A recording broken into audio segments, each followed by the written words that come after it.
Hey everybody, this is Saline County Hardliners back at you again. We're gonna have a good show today. We got a special guest here, the man in pink. You probably see him on Dave Ellswick, Jimmie Cavin.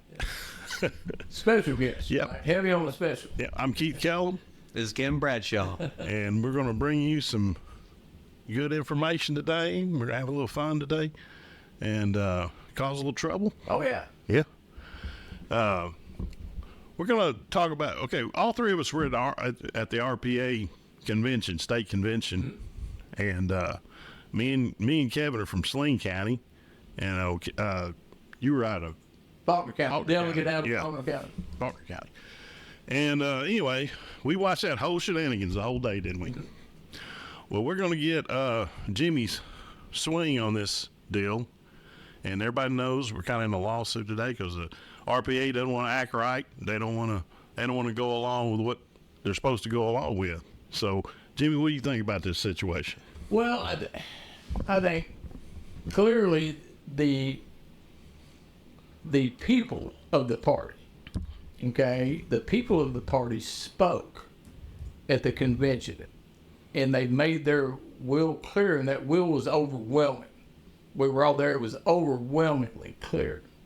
Yep. And the establishment, what I call the establishment, they heard that will, but they have ignored it. And I think we all knew when we left the convention that was actually like winning a battle. But winning that battle was actually starting a larger war. Yeah, they weren't going to fall easy. No, and while we were all excited, I did make the point to tell everybody, I said, hey, enjoy today, but hunker down because this is not going to go unanswered. And they're going to come back and we're going to have to be ready to fight. The fighting at that point was really just beginning. And so we're in that fight now. Mm-hmm. And it's a fight we're going to win, which everybody's aware of what happened at the state executive committee where they declared, wasn't it interesting that they only declared the points that were adopted at the convention that they didn't agree with as null and void. Right. But they tried to say the rest of them were in place. Yeah, like the delegates were okay. Yeah. Them picking the national delegates, that was okay. Yeah, but in reality, it's not okay. No, it would have dissolved the whole convention. You had to start over. Well, I would have think. I don't know. And to your point, what they're failing to realize, or maybe they realize, but they just don't want to talk about it. What they're doing has national implications. Oh, yeah. Because they can say that those delegates weren't affected, they're in place, and what they did at the convention counted. But the reality is, with what they did, that's not the case. Mm-hmm. And so this has a lot of national effect as well, and that's going to come into play just here real shortly. Yeah. Now, I know people are frustrated. The grassroots people, like you and I, get me, frustrated in the sense that, hey, we went to the convention, we did this, the rules say, the world say. We did our job. We did what we're supposed to do. And you did it by the rules. Right. Their rules. Right. Their rules. And we drove all the way up there. Like, I had to get on a bus to get all the way up to the northern part of Arkansas just to go to this, and they're going to null and void it out of nowhere. Well, they'd be owing us some money. Well, I will tell you this. Jennifer Lancaster said it last week in probably the best way. I've made a lot of analogies on this, but she probably came up with the best one I've heard yet. What they did at the Executive State Committee, picture the Arkansas Supreme Court making a ruling. Mm-hmm. Okay, so the case goes through, it makes it all the way to Supreme Court. Supreme Court rules on it. Okay. Now picture a lower court, say a Pulaski County Circuit Court, saying no, I'm going to null and void what the Arkansas Supreme Court decided. Right. You can't do that. No. And that's literally what. That's how our court structure is set up, is to be that way. That's right. And so that literally the state executive committee has literally done that. They're like the lower court. The convention is the highest court, and they're literally saying what we did at the convention is now null and void. Well, they're making rules as they go now. They're making their own trying to make it their own rules as they go. They're doing something even, I'm going to contend it's worse. Instead of making up a rule, they're actually using a rule in and I'm not going to bore people with getting into You talking about the convention? Yeah. And I'm not going to bore people with going Article 7, Section B4. Right. You know, and everything. But under Article 7, they're using a rule in Article 7 to say they have the authority to do what they did that day and void this. But not in a convention. And so when the state executive committee met, which you were there, I was there, and they declared null and void that stuff that day, they're using a rule in Article 7 to base their authority to do it. But the problem with that rule is it only applies to their decisions on county committees and district matters. It doesn't apply to the conventions, and the language is clear in that. But so, more than making up their own rules, they're using a rule that doesn't even apply in this case to claim that. And the absurdity is beyond me. I think if you remember that day, I stood outside and they literally are flipping everybody in the state off. All the RPA members, they're literally flipping you off. Yeah, and you know, when that day, behind whoever was the RPA headquarters, wasn't it? Right. Yeah, down at Little Rock. That day, you know, whenever you did see them, they have their head down, like guilty as a dog. I mean, you know. Oh yeah. They know they're wrong. They know they're wrong. These are not unintelligent people. No, I know exactly what they're doing. If you look at the makeup, and I can't remember all their names, but if you look at the makeup of the state executive committee, I mean, Blake Johnson, the state senator, R.J. Kelly, the lawyer, you have these people, they can read and comprehend. Okay? Look, everybody knows me. You know, I barely got out of high school. Right? Yeah, I know. Get Get out of here. We don't want you no more. Right. And I went to school. I went to college for a week, and I got That didn't work out either. So, they asked me to leave. Well, probably the high school sent a notice to the college, didn't it? And college didn't nicely ask me to leave. Okay. So I don't have a college degree, but if I don't either. If I can read and comprehend these simple language in these rules, then these so-called educated people can. So it's not that they're misreading the rule or that they don't comprehend the rule. They are intentionally breaking. I mean, you know, surely they know. I don't think they were dumb enough to think that it was going to be left alone. I mean, I'm sure they knew there was going to be repercussion from them having this meeting and trying to know and void this stuff. I guess it's just a stall tactic. Because surely they know that they're not going to win this thing in the long run unless they can stall enough time, you know, or something. I don't know. I'm not sure because, and I'm going to turn the tables and ask you guys some questions. Okay, here's what I think. I think when they did that at the state committee meeting, the executive committee, I think their arrogance is enough to say that they would make this ruling, and that's the end of story. And I think that's how arrogant they are. Now, what their own arrogance... And they're desperate. You're right. I've talked about that. This is a desperation because they've got nothing to do. But what they don't understand, what they did is they underestimated the people at the convention, right? When they came to the convention... Oh, they didn't think... They thought they had it. Yeah. And they weren't worried a bit. I was surprised how little there was. Again, I thought it'd be all different than it happened. When the overwhelming support was to make Jennifer Lancaster the convention chair, which was basically removing Joe Wood as convention chair. Which is normally who they have. Right. And you guys were there. This was like a football stadium atmosphere. This was like a Razorback game. I got some photos we want to show the crowd what we got going on here. Yeah. I mean, the exuberance in the crowd, loudness was athletic. It was. I'll see if you guys can see this a little bit. I'm gonna make a little bit bigger. They were on the bus right here. Oh, I gotta switch over.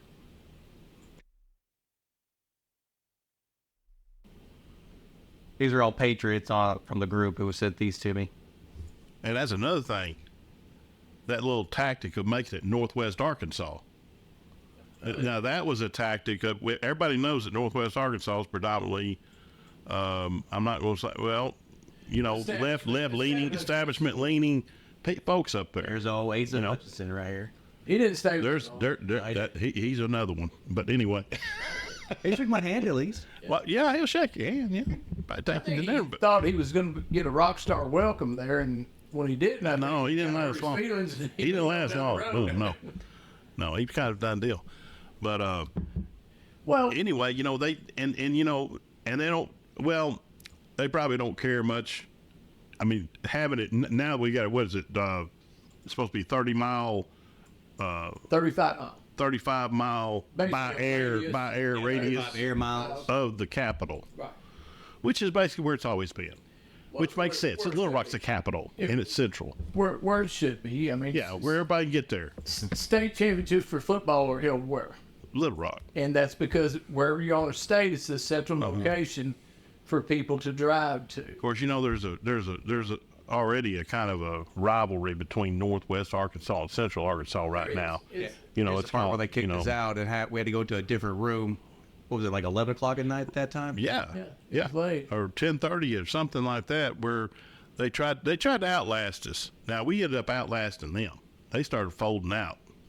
Well, at that road. especially when they knew that a lot of them left. The reason they left was to try to make it where we didn't have a quorum. Exactly, and that didn't work. No, and I would tell you, they very underestimated the people, because when they put it in Rogers, when they controlled the delegate list and who was going And the hotel. Y'all can't have this. Y'all can't have that. That's exactly right. When they control that, they thought, okay, they'll have it. They underestimated the people's will, which I think is key. I keep saying that word Right. because people traveled that distance. They put their own money for a hotel room. Right. They rode together, bus like you talking here.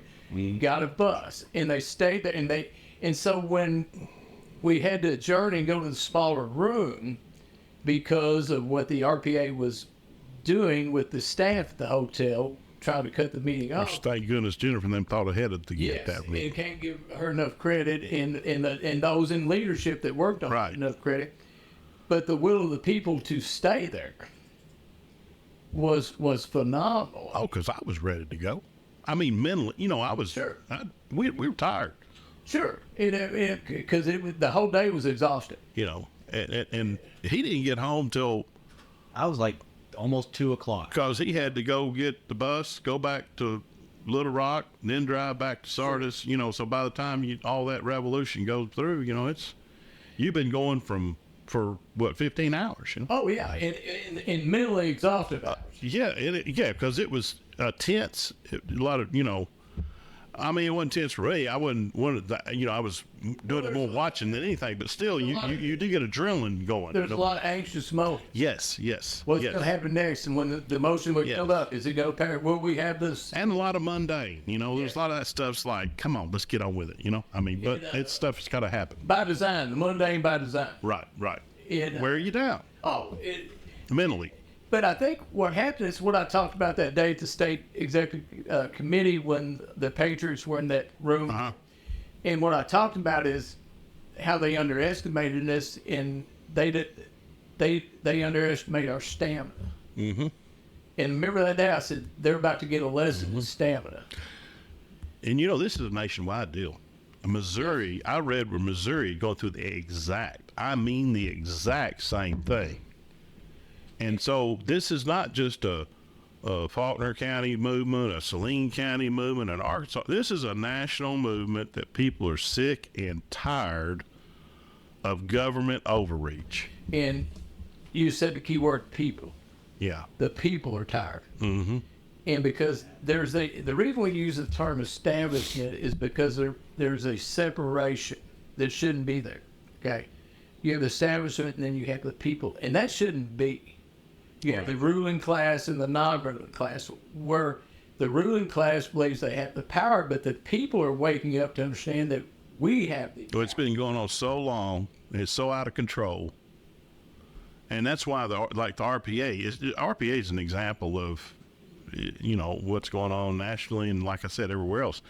All these people that have been in, you know, like, it's kind of like when we heard that we didn't have the, I can't even remember this, the institutional knowledge. So what that meant, if anybody can't tell what that meant that we are not trained politicians. Well, Oh, it's what that's the way I do. We're not trained. We don't know how to step lockstep. well, you don't know how to tie your shoes. Yeah. Okay, that's really what. And I had a conversation when on the show. I was able to get Steve Lux. And You know, he's that's the who one said that it. actually Sure, brought that's up who said it. Institutional knowledge. And that was a bad mistake when he said that word. It was because he used it in a very demeaning way to the people, Uh-huh. and it goes back to Gasoline on the fire there. yes, because you're not on the executive committee, because you're not a politician, because you're not a state representative or elected official, you know, don't assume that people cannot comprehend and that they cannot think and they cannot discern. Even janitors can. That's right. But you know, they have this saying like they feel like that a guy that's an electrician does not have the mental capabilities to comprehend and make decisions or understand what's going on in that process. But he's making more money than they are. Well, and the thing is, and they make those assumptions, but that's not true because they don't understand what electricians, carpenters, all these know, people yeah. have to know, that Yeah. the intelligence they have to have, and the math skills, and the critical thinking skills that they have to have. Well, it's like a paramedic or a EMT. Yes. Or a police officer or a firefighter. They're not high-paid individuals. No. So when they go somewhere to save somebody making troves of money at their house, that person, all of a sudden, they're smart. All of a sudden, they're important and smart. They're very important, and they don't understand that people like you and I, or carpenters, or police officers, or EMTs, or electricians, or sanitation workers, have critical thinking skills. Right. Because you know They have to. Because you have to. Yeah. Every day is a critical thinking test, Right. and what you do, right? Actually, you have to have the physical and mental Yes, capability. absolutely. So they make some assumptions, and that they're elitists, and that is exactly is going to be their downfall. It's back to not being in touch. It's back to the old thing of, like a lot of liberals and Democrats are running on their campaigns. They're not in touch with the common people, No, they're not. and that's killing them. That's killing them. You guys hear it all the time. There's a big term that's gone around probably the last 5 or 6 years that CEOs and heads of company will use and stuff. And it's that, you know, that a CEO will say, I have to look at everything from 30,000 feet. Y'all have heard that, right? Yeah. And while there is truth in some of those positions, is you have to look at things from 30,000 feet. But to be effective, every now and then, you're going to have to land the plane and walk down the street. Right? And so when you say you have to look at everything from 30,000 feet, and you look at me or you look at Kevin, you say, hey, you don't understand. I have to look at everything from the other 30,000. You can't comprehend the way I have to do it. We're looking back and saying, no, we get that. What you can't comprehend is the real world that we live in every day. It's like in the military. You got generals, you got admirals, you got people way up, joint chiefs, all that. They're running the show. But if any of them that don't say that the ones that run it are the NCOs, and I mean the chief petty officers, the higher sergeants, the junior officers, if they say they're not running it, they're crazy. They are crazy. Because they're the ones in the trench, and they're the ones getting the stuff done. And that's where I want to go back to people like Steve Lutz and say, you only think you know what institutional knowledge means. Yeah.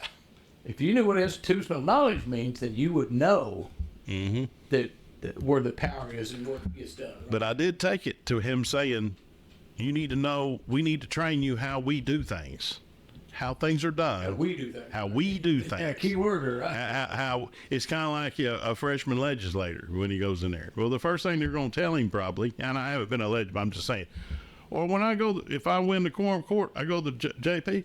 You know, the first thing, that's a smaller amount of people, but they're going to say, well, now, you know, you can't do that. That ain't the way we do things. That's not the way we do things. Well, that's when you bow up right off the bat. Well, you should. Yeah. The problem is too many people don't. And to your very point, we've all seen it. We see people that run for office that genuinely have the intent of going in to represent you, represent me, represent the people. Right. Okay. And when they get elected, whether it's school board, quorum court, city council, state legislature, whatever, the governing body they get elected to immediately does just what you said. They pull them aside, hey, come on in, now you're in our club. Right. Or if you want to be in our club, you go. And this is how we do things. Yeah. Let us educate you on how we do things. And then the next thing you know, you've seen so many good people that had the best of intentions, and next thing you know, they bought into that. They no longer represent me. Right. Now they're part of the establishment. Right. If they don't making some money out of it sometimes. It's so hard to find, and I'm not getting mad at those people. I know people that I've helped get elected. I know people that have gotten on school boards that I thought, okay, here's going to be somebody that's going to really do it the right way. And then before you know it, they've turned. And so that bothers you, but we have to keep trying. So, yes, I think people see that. And even though I do understand it's not magic, you're not going to go in there and, you know, you tell, okay, you're on the campaign trail, you're going house to house, saying, I'm going to do this, I'm going to do that, I'm for this, I'm for that. And then you get in there and, like, I was speaking on today, you know, he said, you know, you're for it and you only get so much done. So you got to get past those obstacles you're up against. So it's not going to be as easy as, you know, us. When I'm a layman thinking about it, I think, well, you just go in there and you just do it, you know? Well, I understand it, but they need to try, you know? Well, you have to stand your ground. Right. But to a point, and I think you and I had this conversation before. We talked about the Reagan rule, 80-20. Yeah. Okay? And we have to understand when you're talking about creating a budget or creating a policy or creating a program or voting on whether you're going to get new turf on the field or voting on what street gets this drainage project, it's a little more to it that you can say, hey, this street, we got to fix the drainage. Everybody agrees on that. Yeah. Okay, how do you fix it? How do you pay for it? Yeah. Design, that's where you have. Yeah, which we get into obstacles, yeah. And so I think at that point, you can apply the Reagan rule and go, look, you know, we're not going to agree. Everybody's not going to agree on the exact budget for this. Everybody's not going to agree on the exact engineering plan put before us for this drainage. We all know it needs drainage. And so we're going to have disagreements on that. And so I think that's where you can have compromise.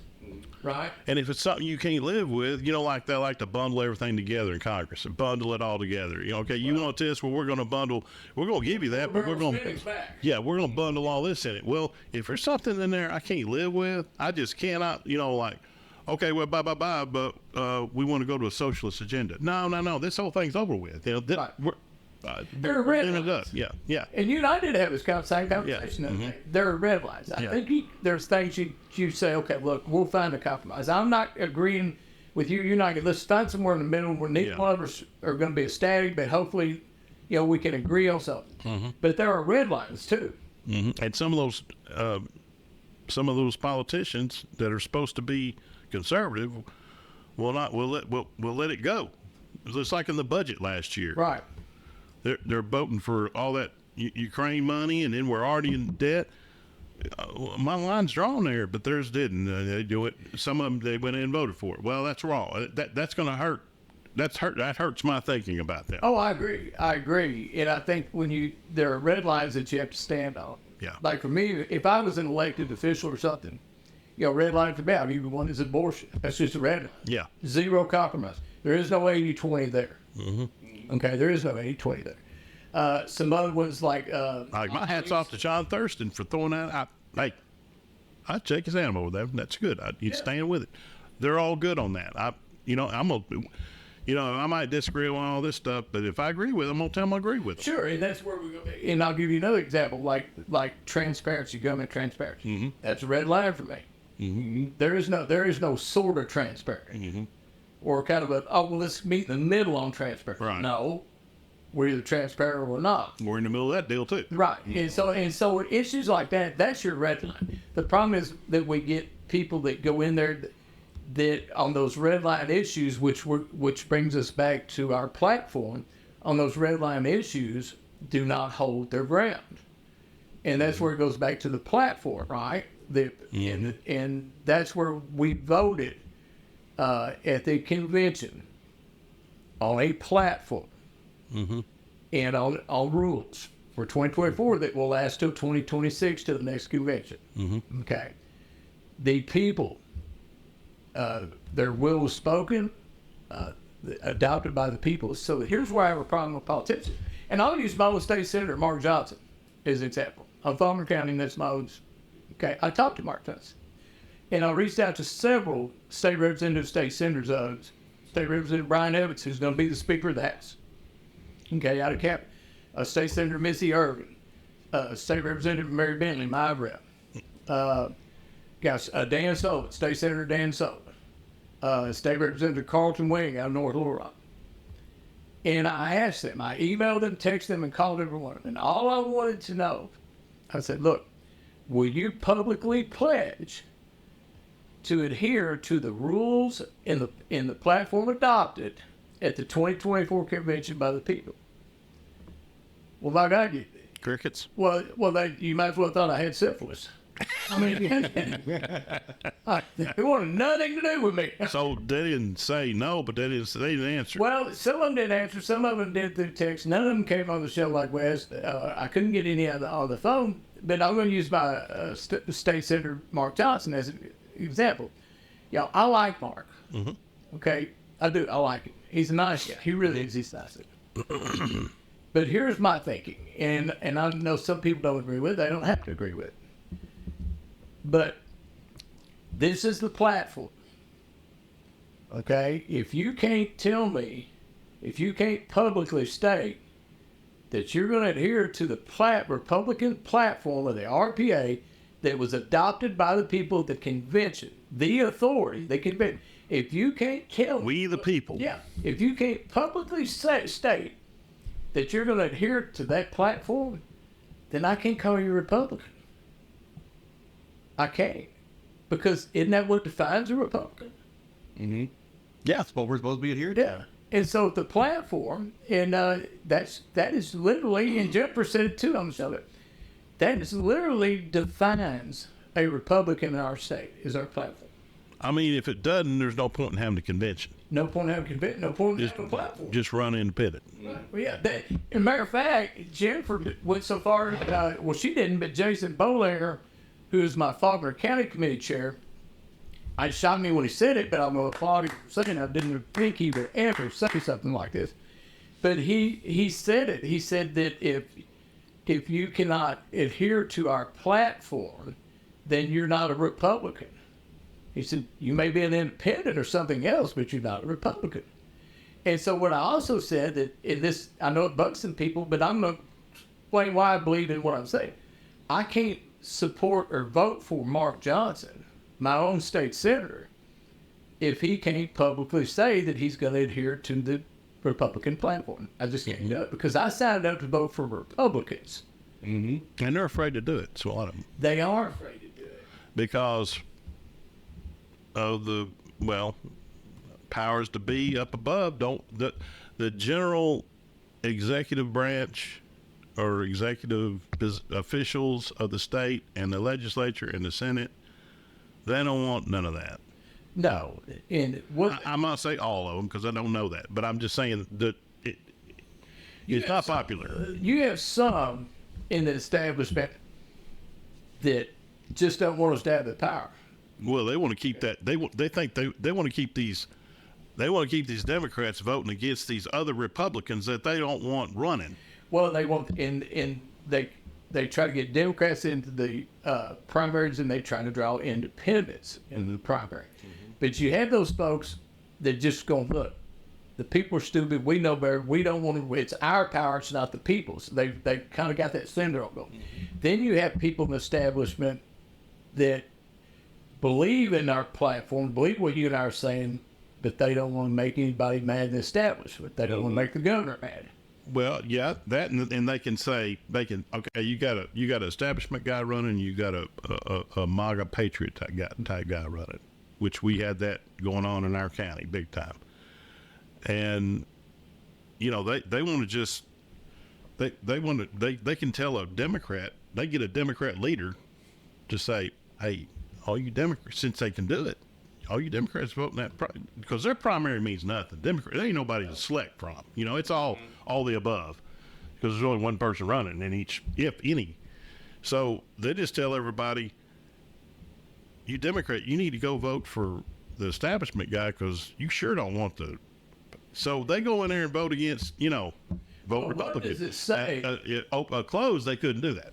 What does it say that all the Democratic leaders in the state have publicly come out opposing the Republican Party, us, the people of our party, closing our platform?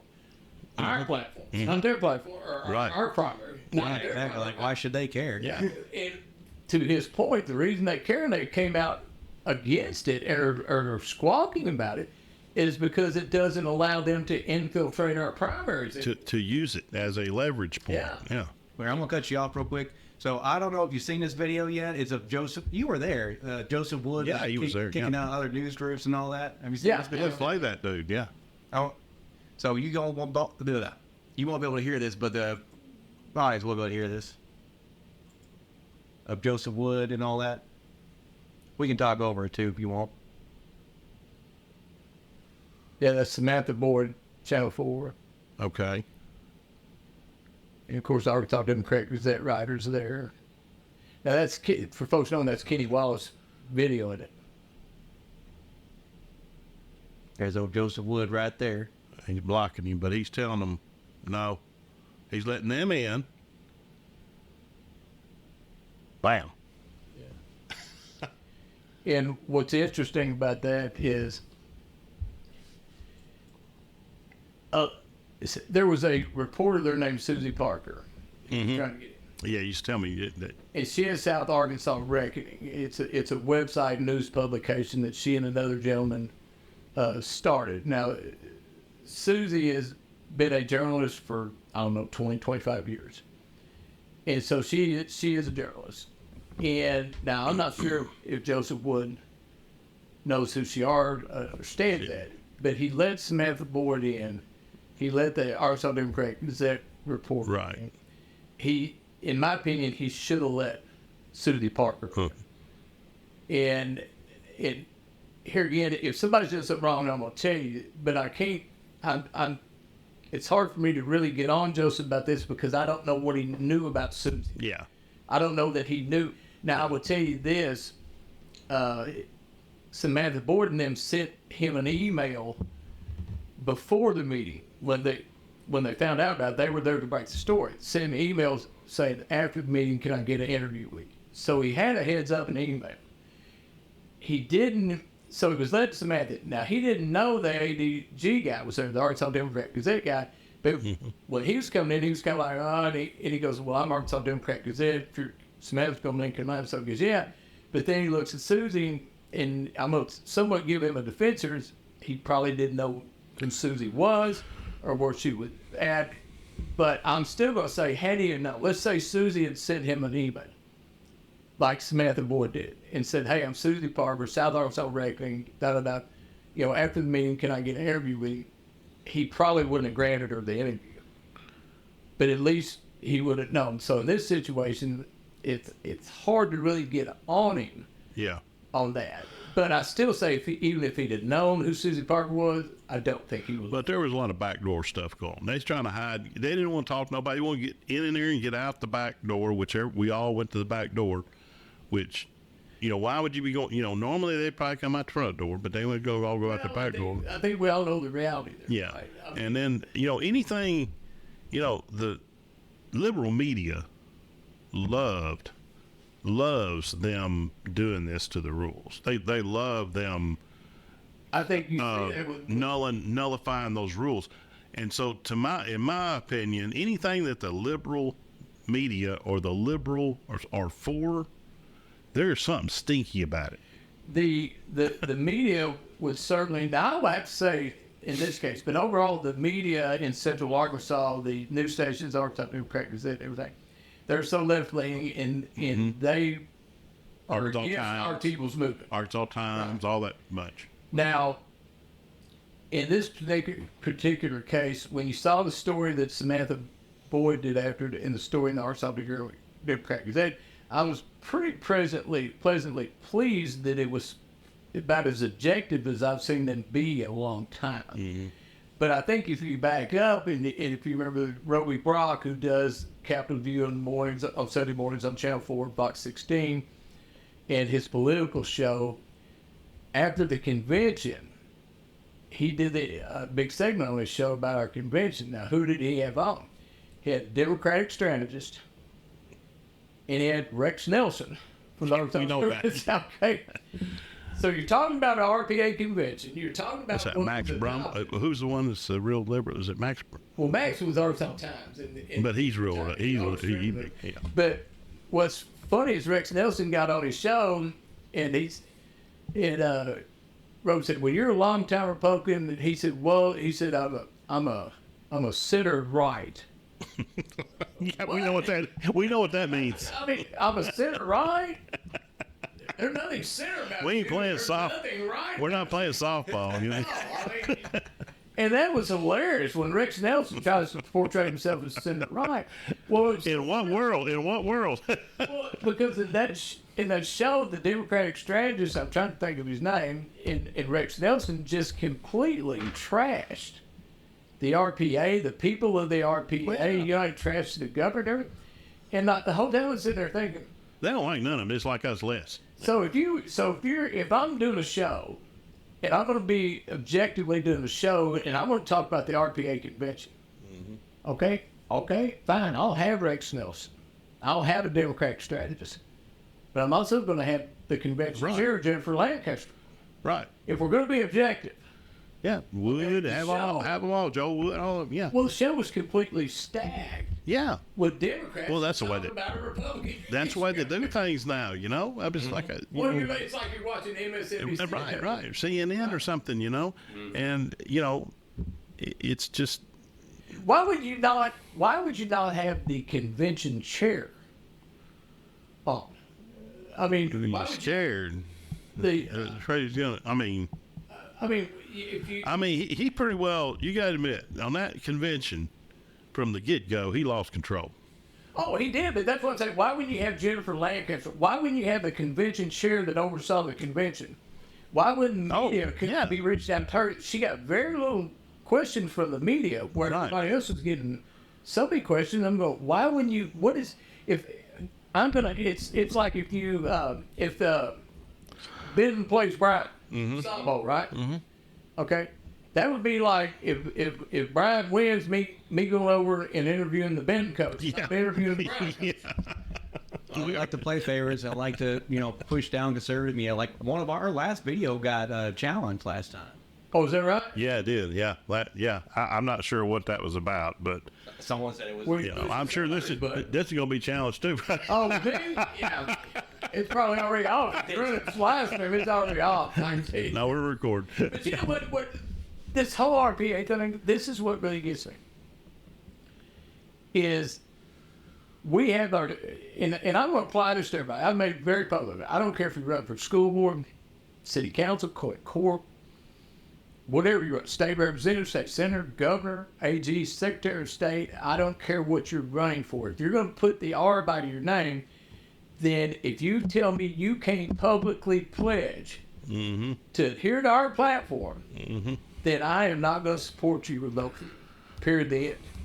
Because then you're telling me you're not going to publicly acknowledge you're a Republican. Now, I want to ask you two: is my thinking off? No. I mean, it's really no brainer, you know.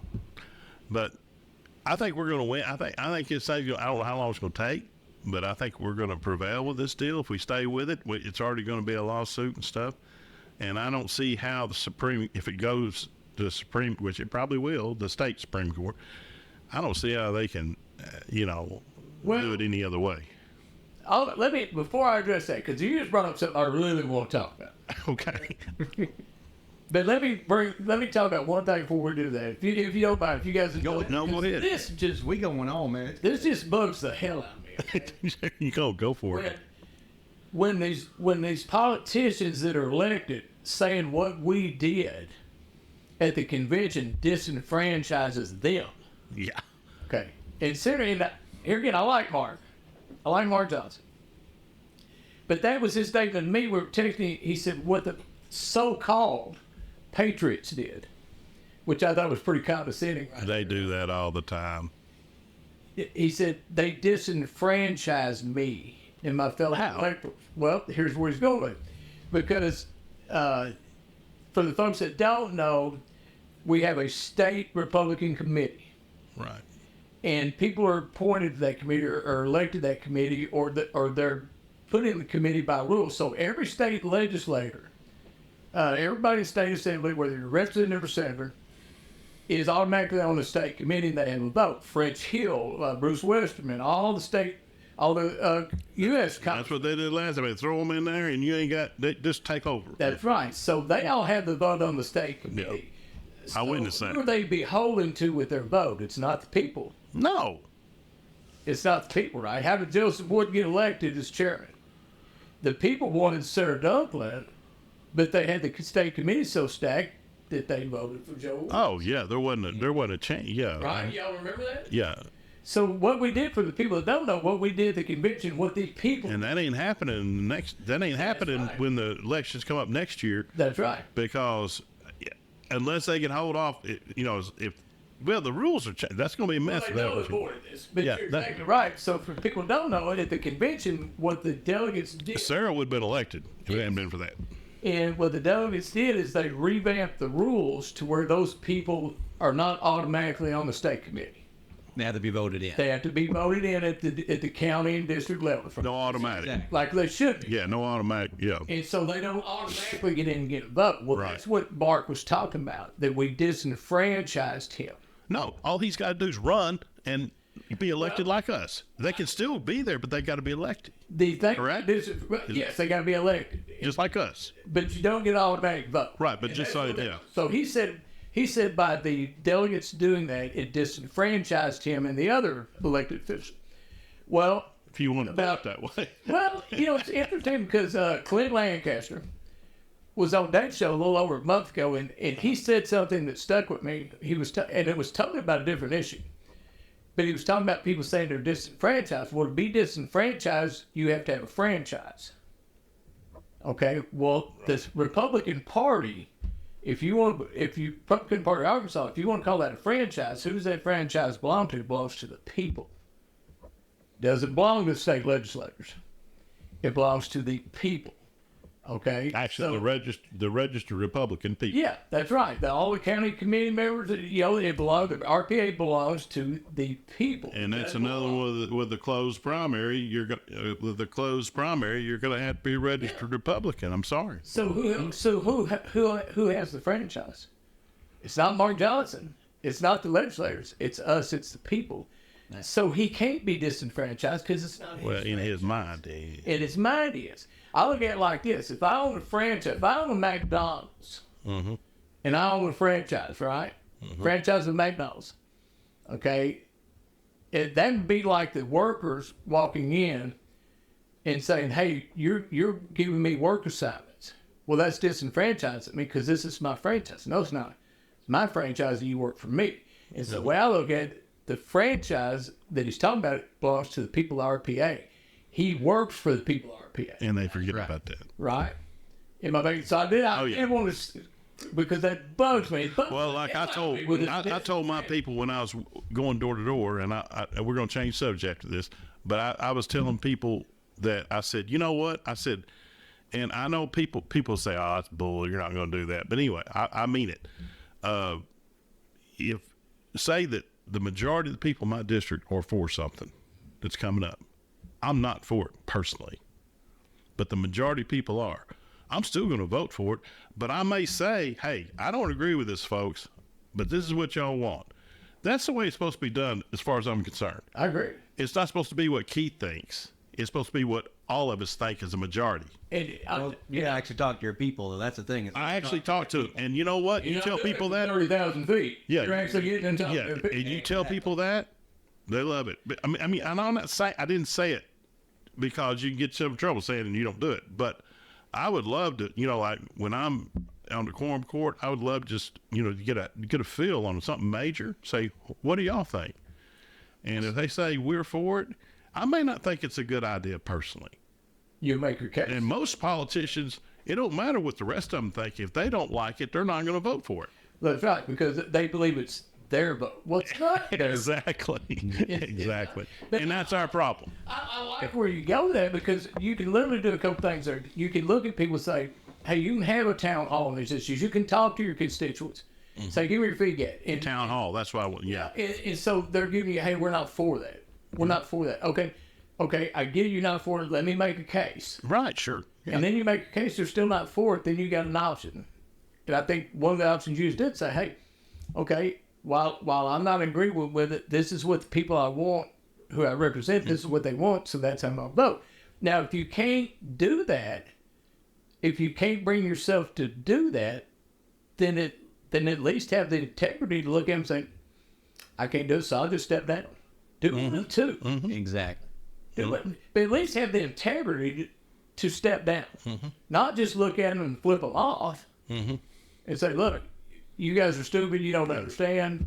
But in my district, I'm in, it's real rural, real conservative, probably 80%. I didn't run into that. No. So it's probably not a factor, but I do believe in that, and if you need to sway, I don't know, if someone gets elected that's conservative in a real liberal district, state, whatever, they got to make that decision whether they're going to try to sway people their way or whether they're just going to vote against the people that are there. That's kind of a sticky situation. That's one of the main reasons we started this podcast anyway, so we have to talk to our constituents and all that. Absolutely. Yeah, sure. I want to add to that, since that I've been in those seats. I've been on committees and boards and commissions where something would come up and I'm not for it, but I know that the people are for it. Well, you resigned. I remember you talking about resigning. Well, I did you guys, I can't go with y'all. I can't go with y'all. Yeah, I I'm can't. not going to go with y'all. Yeah, and you couldn't change it, so you just can't. Well, and that's the Arkansas Citizens Transparency Committee that did the FOIA deal. But when they started actively partnering, when they started going down the road of actively partnering with the abortion amendment group and making financial decisions, not being transparent, I said, look, you can't go that route. Yeah. Yeah, I'm not gonna compromise. But I have been on boards and commissions and things where that I knew that what was coming up, that the people that I'm supposed to be representing in the organization wanted it. I didn't think it was a good idea, but I voted for it because that's what they wanted. Kind of what's to your point. Mm-hmm. But I think you got to make decisions, right? Sure. But just don't lie to people. That's what just lying to people about what you think. That irritates me worse than anything in the world. I would rather somebody. I'd rather disagree with them and they tell me the truth rather than just lie to my face, give you the Obama, tell you everything you want to hear and not do any of it. I can respect Mark Johnson because he knew when he told me that was a red line with me. He knew he was going to lose my vote. I mean, they don't call politicians liars for anything. And so I can respect Mark Johnson for that. Right? Yeah. He was honest with me on how he felt. Where the problem is when we get people like Senator Dan Sullivan or State Representative Carlton Wynn, well, Carlton tells me, he said, well, I'm going to adhere to whatever was legal. Where you straddling the fence. Okay. Or when Dan Sullivan gives you a statement that says, look, I'm focused on my election right now, running against a hardcore leftist, that's all. I don't have time for it. You're dodging the question. Mm-hmm. That I have no respect. Now, Mark Johnson and I disagree, but at least I can respect that he basically looked me in the eye and said, no, I'm not doing it. Okay, well, I'm not going to vote for you, and you knew when you get that. But at least he looked me in the eye, so to speak, and told me that, right? Mm-hmm. Where Carlton and Dan, they're dodging the issue. Now, I don't have any respect for that. No. Mm-hmm. I mean, at least if you're going to be against me, at least look me in the eye and say I'm against you. Well, let's get into a really sticky one that you know a lot about. And I don't really know a whole lot about it, except when I read it, I was wondering why it didn't get national publicity. Was the Malinowski shooting of the airport manager? You can tell a quick what it is. I think everybody's heard about it locally. Should have been nationally, but you know, that was kind of a funny thing when that happened. When I read that, I mean, you're talking about a man that's an airport manager in a major, fairly, medium-sized city of the United States, gets blown away in his house. And I remember that day when that happened, it was crickets on national news. There was nothing, and I always thought, what? I mean, I see things on national news of somebody killed their cow in the backyard, I mean, and this is like, hush, hush, something's wrong.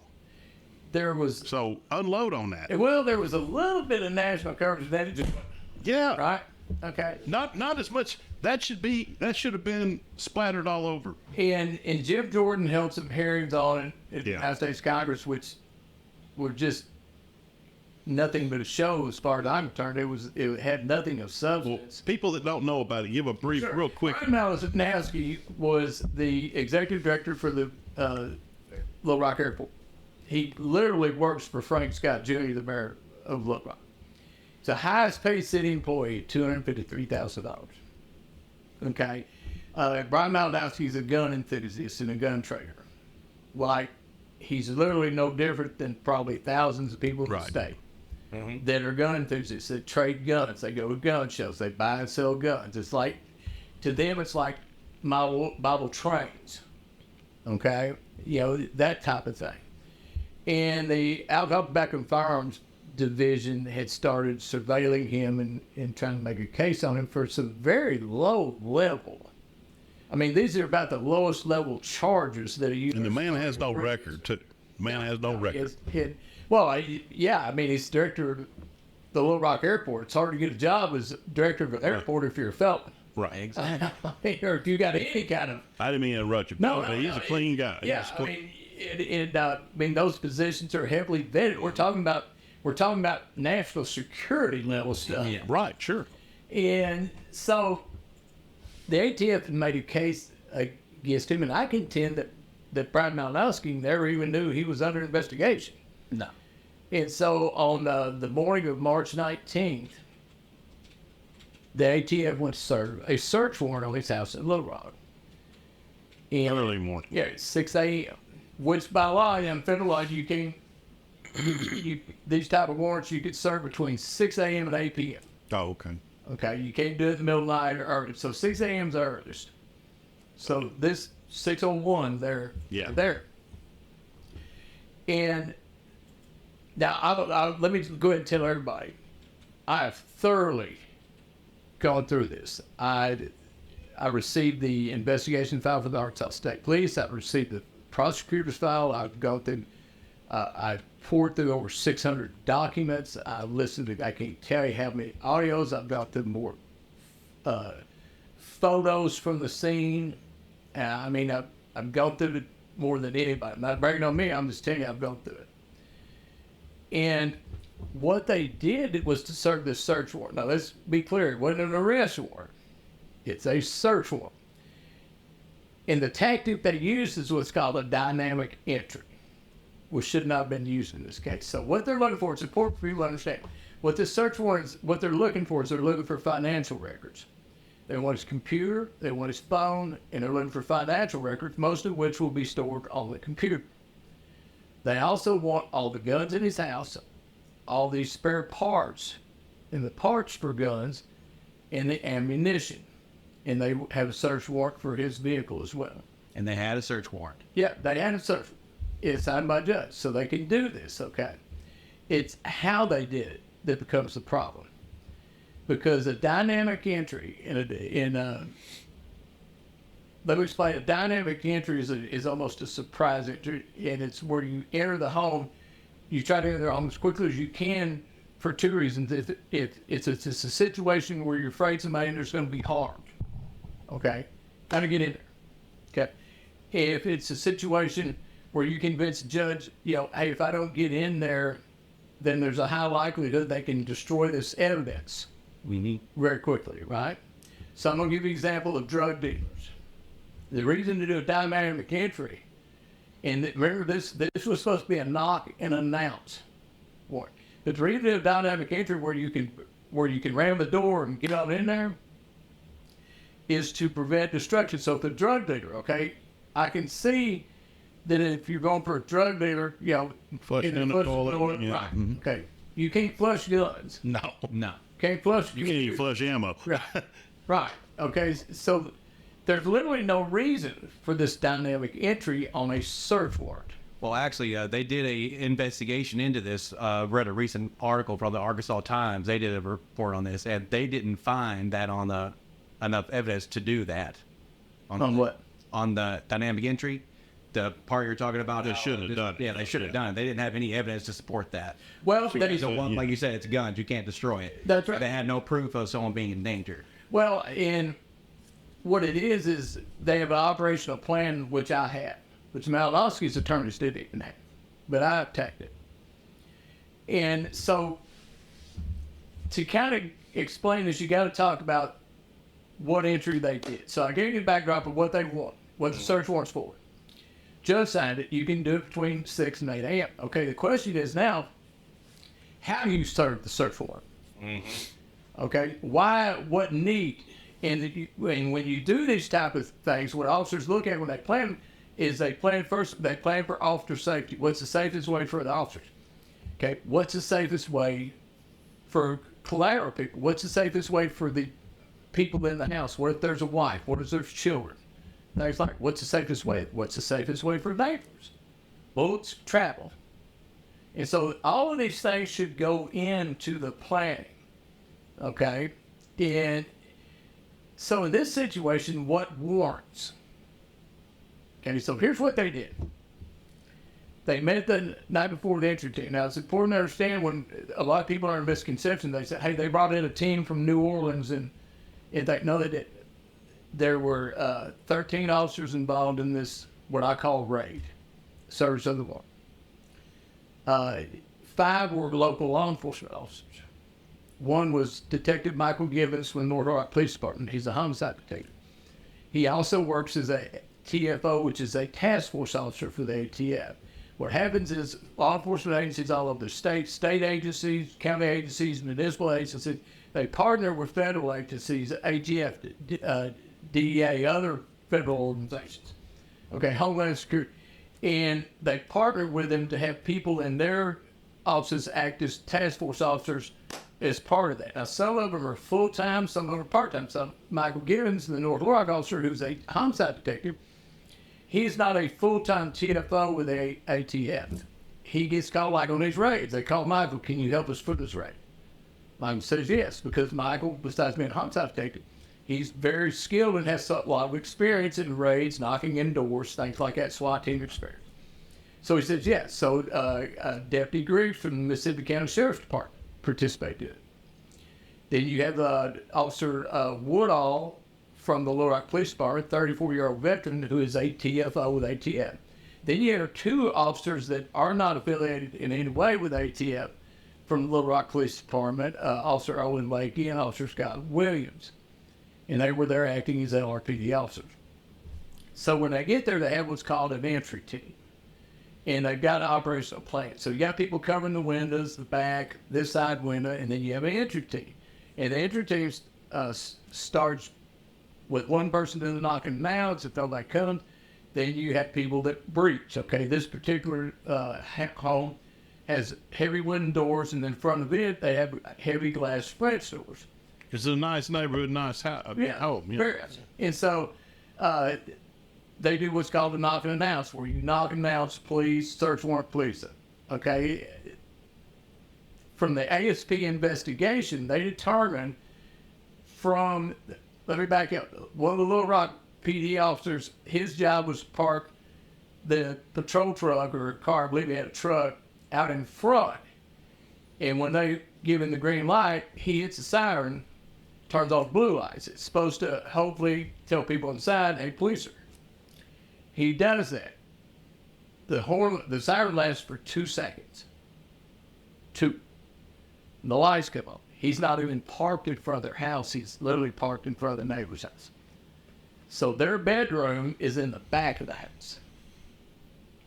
So only 2 seconds on hold. So the enter team goes. The first thing they do is they put tape over the Ring doorbell. Okay. Everybody now. Throw the camera on the doorbell. And that's a tactical thing. Mm-hmm. And but here's the tricky part. Okay, they do that so they can't, the people inside can't get a tactical advantage of knowing how many of you are at the front door, what you got, But the same deal, the whole idea behind this is to announce yourself. Mm-hmm. So what there would be, wouldn't that help announce if they looked over at their camera and saw the police there? They're like, oh, okay, that's the police. Mm-hmm. All right, so they put the tape over there from that aspect. By the Arkansas State Police's investigation, and they based this off the dash camera from the officer that hit his lights. Right, which I watched that's bad enough as it is. Okay. His wife's in the truck. Yeah, and so the Arkansas State Police determined that they could hear the knock and announce on the dash cam. No, you cannot. No. I listen. Yeah. No. You can't. You can't hear anything except shots. So that's right. And so what ASP says though, that from that dash cam video, they determined that the knock and announce lasted 8 seconds. Mm-hmm. Well, the Supreme Court says there has to be a reasonable enough time. Dude's in his pajamas. And he's in bed. In the back of the house. Yeah. And so 8 seconds, knock and announce. Now think about that. That's not enough time for me to wake up like, what's going on? No. So after 8 seconds, they start the breach. And all this is a quick. The whole thing's 45 seconds. In less than 45 seconds, It's over. Yeah. And so they start the breach, and Officer Coward takes the front to the loop, pops the French doors. Officer Michael Gibbs from North Right takes around, boom, works in the front door. Okay, Officer Sprinkles steps in. When he does, he says, "Oh, expletive." Dives to the floor. Because he sees Malinowski is there with a gun. And Malinowski fires 4 times. Officer Coward, as he's coming in, he sees muzzle flash go by. He turns. He fires 3 times. Okay. That part, somebody fires at you, you're probably gonna fire back. But to me, the whole thing is the entry, not so much what happened after the entry. I mean, he shouldn't have shot, but No, then he shouldn't have again, shot. well, I would have shot. no, yeah, but I meant realistically, if he noticed the police, If he does, please. but They do, yeah. this is all happening so fast. Well, And you maybe half asleep. the gunfight lasted 3 seconds. Yeah, which most of them do. That's 3 seconds.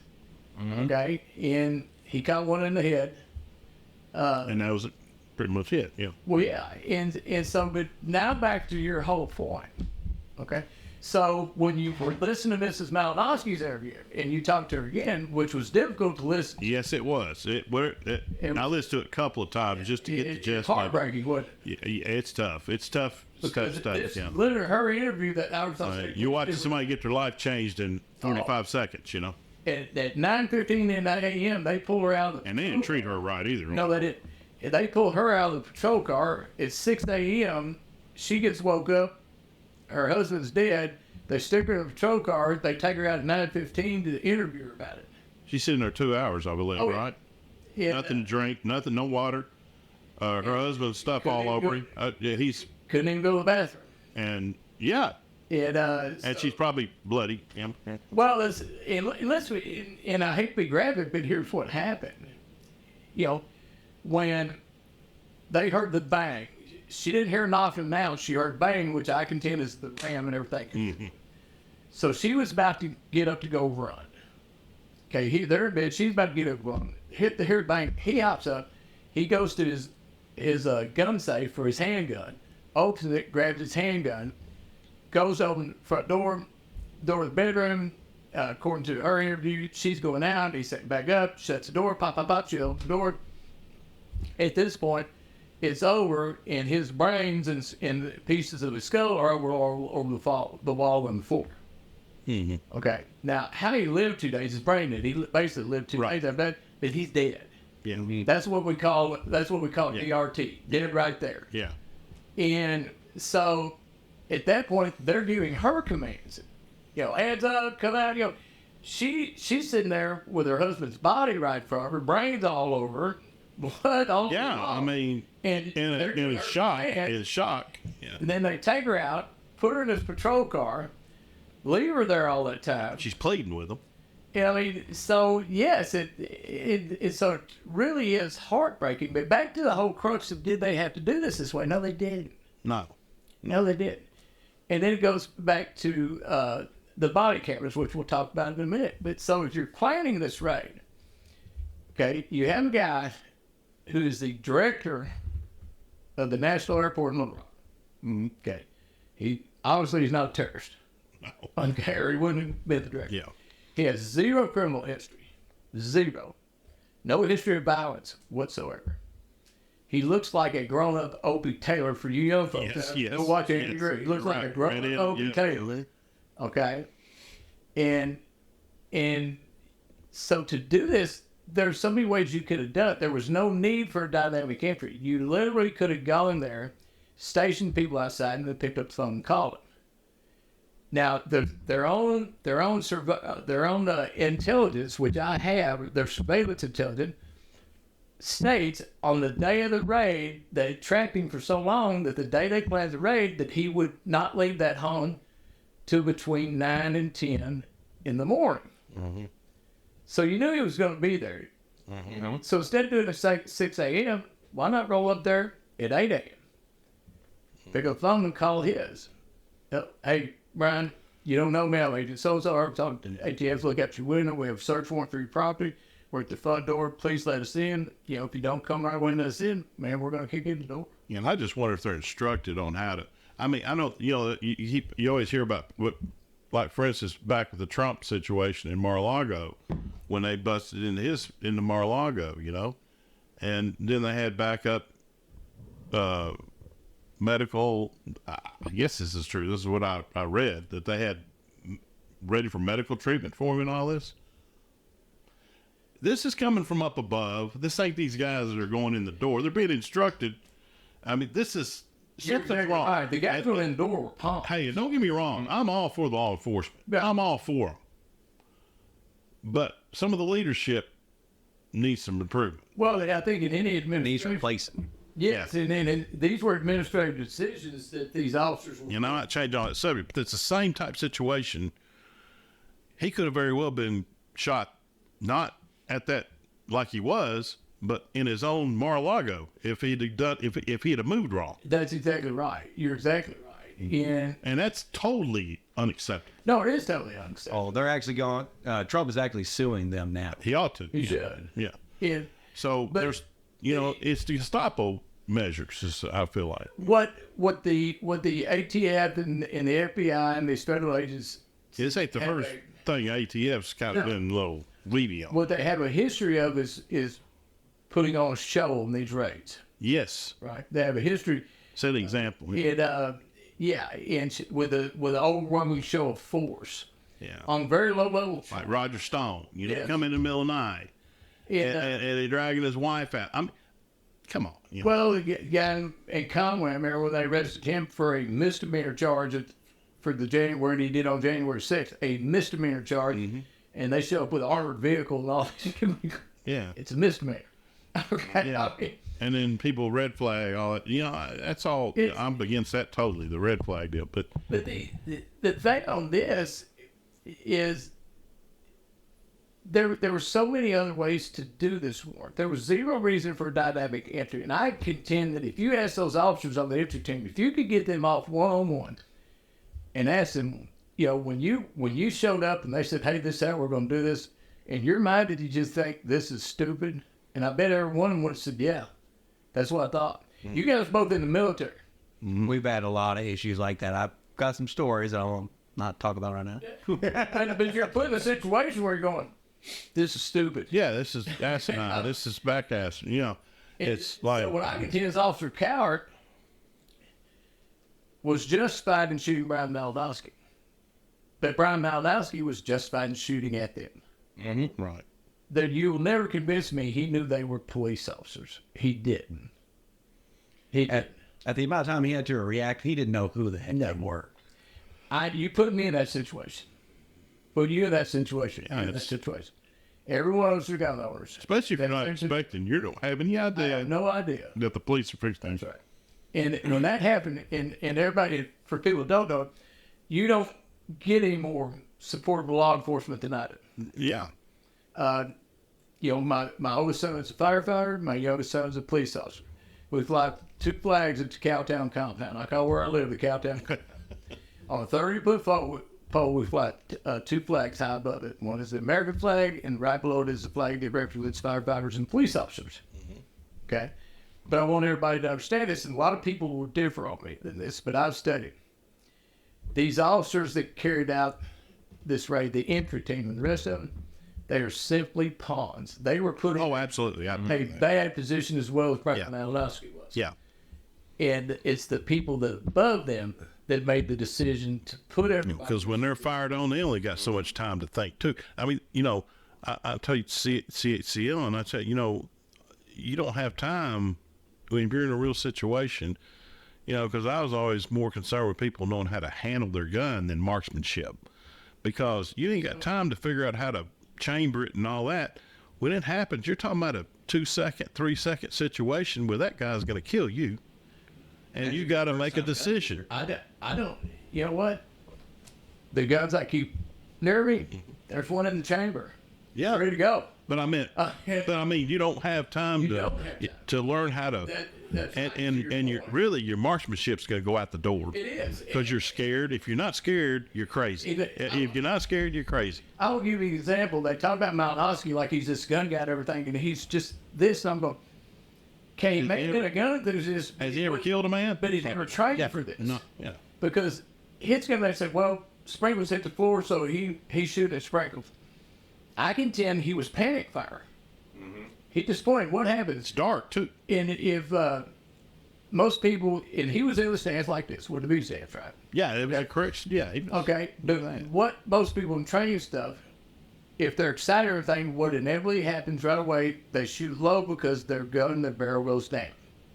They're shooting like this instead of like this. Right. They're pushing And that. they're Well, they're taking, yeah. So I'll give you the difference, okay? And Officer Coward, who shot him, had never been in a gunfight before, had never fired his weapon before, never been shot at before, never shot anybody before. Which is not unusual. No, but he trains Right. regularly. So here's where training kicks in. You're military guys, you get this. So here we have Bryan Malinowski, who they've tried to paint as this gun runner. That if he really was that, you would think he knows how to shoot. He comes out and he fires 4 times. And I've got the trajectory of all the bullets. I've got where they went, the photos, the whole 9 yards. And it's panic fire. To me, it's panic fire. Yeah. Okay, and then you have You're scared. Coward, and the shootout lasted 3 seconds. He pops 4 off, Coward pops 3, and the shootout lasts 3 seconds. So here's the difference between Malinowski and Coward. Malinowski's is sporadic, bullets go everywhere, panic fire. Coward is dead on lane, hits him in the head 15 feet away down the hall, and in 3 seconds. His training kicked in. His training kicked in. That's different. So when they try to paint Malinowski out as this hardcore criminal guy, he never trained in shooting. He never trained in combat shooting or this type of scenario. No. And there's the difference, right? No. And so, but Coward was very justified in shooting back. Well, he was being fired at. But the other thing is, now let's talk about the body cameras. Okay, Joe Biden had put in an executive order, I forget, 2 years ago, maybe, that mandated, that all federal agencies had body cameras, these type of situations were body cameras. So immediately our question is, where's body cam video? Well, we don't have any. So the question goes, okay, why weren't we wearing body cams? And got them, yes. What the? Well, they don't. The Little Rock ATF office has no body cams. They still don't have them? No, didn't have it for that rating still. The story that I read was they had not got them yet, and they were working on it. Yeah, well, that's what they say. But the reality is, you can't blame the agents for not turning on their body camera if they don't have a body camera to turn on. Yeah, That's not on them. from above, yeah. But you know who doesn't have that excuse? Little Rock Police. Little Rock Police. They're not waiting on body cameras. They got body cameras. But they didn't have them all. Well, Or did. by General Order 316, this is where I went a different direction that people were going. When we start talking about body cameras, say, okay, ATF can give the excuse, and it's a legitimate excuse, because they don't have them. Now, do they not have them by design? Probably so. Yeah. But you can't get on an officer because they don't have attorneys. No, they don't go by their own. Yeah. LRP General Rule 316 is the body camera policy, and it says officers shall activate their body camera in these situations. I determined 5 of those situations where when you serve a warrant under General Rule 316, you have to activate your body camera. This is a warrant. When use of force is applied, Ended up being, yeah. this is use of force. Yeah. Or you anticipate use of force. Right. I'm trying to remember what there were 5 of them, and these are a little other situation, but they all applied. Forced entry. Okay, forced entry. This applies. But the last one is interesting because whenever officer determines that activation of the camera is appropriate, well, I think this would determine it. And I tell you why I think that. Now, when I did the FOI and I researched all this, they didn't turn the body cameras on. Not one of them? All 3 of them. There's no body cam there, which means they didn't activate it. So here's what that tells me. Okay, you have Officer Woodall, 34-year veteran. He knows what he's doing. He's done this. You have Officer Williams, as Officer Owen Lakey, who's been there a while. You can't tell me that all 3 of those officers individually thought in their mind, I'm not going to turn on my body cam. Somebody told them not to use body cameras. That's just common sense. That's where the stink starts. That's where the stink starts. Because you're violating General Order 316, so I'll do you what there. Okay? Officer Owen Lakey, on his dash camera video, he hits the siren for 2 seconds. Then he turns on the light. You know the very next thing he does? You can hear it. Chum chum. Racks one in his rifle. Yeah. You think he's not thinking in his head? Now you're sitting there. You're just supposed to be the sport guy. You're just sitting out there. You're hitting the horn and lights. Okay?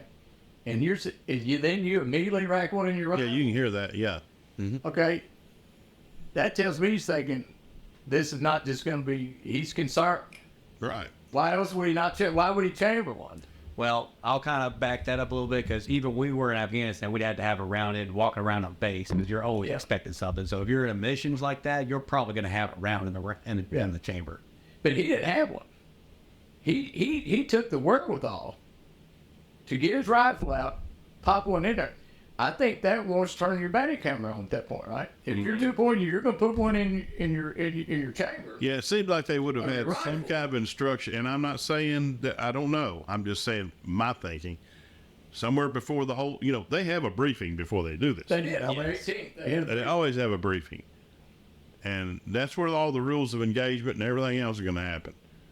And you would think that that's when, I don't know when somebody might have told them somebody told them not to turn them on. I don't know who that is or what situation. Well, that's your question, right? Because That's my you can't opinion. tell me those 3 officers all independently, separately, Yeah, that's the fishy part right there. Is all said, hey, I'm not going to turn my body camera. And an officer, I don't think the ones doing they're not going to make that call either. I don't think it comes from somebody above. Yes, Exactly. because they're not going to take that. Why would they take that? Why would they take that risk? Put themselves in it. Yeah, right. Because they're violating the law. Yeah. They're violating General Order 316. Because they're the ones that are going to fall for it. That's right. And so I'll do you one better. Officer Woodall, 34-year-old veteran. Okay, the night before the raid on the briefing, they're going over what we're going to do. They assign him to the entry team. He leaves that meeting and he calls his Major Russell King, very well thought of guy. He's a major at Little Rock Police Department, and he tells his major. And I get all this from the interview Rusty King did, or Woodall did with the ASP. And on the interview, he told me, he said, I contacted my major and briefed him that I was going to be on the entry team. And my major told me that he didn't want me on the entry team, that he could serve in another role, but I could not be on the entry team. Well, what the hell was that to you? I mean, stop thinking about that. He gets out of this briefing, he's going, I think I'll call my major and tell him what we're about to do. So that tells me Woodall's probably thinking, and I don't know, this is stupid. So he calls his major and says, hey, they want me to be on And the ATF's leading this show. They're the in command. They're the command. So he calls his major and says, they want me on this entry team. And here's the plan. Major goes, I don't want you on that entry team. That's fishing. Yeah. And that was, why doesn't he want him? I tell you why. In my mind, Because they're not doing it right. Yeah. This is not going to go good. Yeah. So he's saying, in my mind, I think Rusty King said, I don't want my officer anywhere near that entry team. And I think Woodall called him because he's going, I don't think I want to be on this entry team. I'm sure they wish it'd just be brushed out of the carpet, Right. you know, but I don't think that's probably going to No, happen. because I'll let it go. I've spoken at the Little Rock Board of Directors. I've asked them to start investigation. My next step is to file an official complaint with that RPD because what they're telling people through back channels is, well, that general rule they didn't violate because it didn't apply to them. What do you mean it doesn't apply to them? Since when? Yeah. It says all officers shall. Doesn't Period. say all officers except these officers. In this situation. Yeah. But then what I found out is that Little Rock SWAT teams don't wear body cameras. Really? I'm going, well, that is exactly who you want to wear. When the SWAT team goes in on an operation, It's action. Yeah. you want, Yeah. that's who you want to wear body cameras. I mean, they're in danger. Why I mean, are you know, they don't just call SWAT teams because you And so, didn't pay your meter, no. you know. So if you guys know me, you know I'm a long way from done with this. And I've actually filed a lawsuit against Arkansas State Police through my attorneys Joe McCutcheon and Steve Naparano for holding records. Because they're supposed to be investigating it, correct? Well, they're done investigating it. That's how I got the records. That's right, because they said it was it's a good shoot and all that, It you know. was the most lackluster investigation. I go through investigations all over the state. You guys know what I do. That was the most lackluster investigation I've ever seen. It Quick was literally and- checking yeah. boxes. But they're trying to tell me, but they only sent me the audios of the interviews with the officer. And I came back and said, hey, you only sent me the audios. I need the videos. I've gone through investigation files across the state, including files from the ASP, and I've never seen interviews with the witnesses, with the people in the shooting, with the suspects, or anybody that was not videoed. They came back and told me that there are no videos, that the interviews were not videoed. Red flag, immediate red flag. And so I started doing a little research. And so long, and I won't get into too much because I don't want to give the cards away. But what we determined is that these interviews were they were videoed. And that they extracted the audio from the videos. Kevin will a little bit about this. They went and extracted the audios from the video and gave me the audios. But they didn't give me the video, but they're telling me they were not videoed. What our research shows, yes, they were videoed. So And they were extracted. you're going to court to get the vision. Yes, we've already filed. We were supposed to have a hearing Wednesday. They wouldn't accept service of the complaint, so we had to postpone that. Since then, they filed a motion to dismiss. They turned it up. And get this, they have their own legal team. Okay, Joan Shipley is their general counsel at the Arkansas State Police. I know her. She and I have spoken on the phone many times. She conversed, emails many times on the other 40s and stuff. Hugh Finkelstein is the chief of staff for the Department of Public Safety. A very good attorney. I know him. When we filed this complaint, they immediately invoked the Arkansas Attorney General to defend them. And so the Arkansas Attorney General was defending them, and they filed a motion to dismiss the case. And their motion is frivolous. They will destroy. So we'll be having a hearing shortly to answer and respond to their motion to dismiss, which is baseless. And then the case is going to go on. But this will not be a quick case. No. But we're prepared. We're going to be doing discovery. There may be some depositions involved, and I promise Joey and Stephen, my attorneys, that I'm not going to get out over my skis. No. But I would just tell everybody out there, hang in there, because this case is, it's going to take a while, but we're right. And we're going to win this case. That'd be interesting. Keep us Yeah, hell, you was up there. what's going on, updated on what's going on with that. Might be a neat one to go watch. You know. Oh, and I'll let everybody know when the Yeah. hearing that we're going to have on most. It's in Judge Tim Fox's court, in Flash County Circuit Court.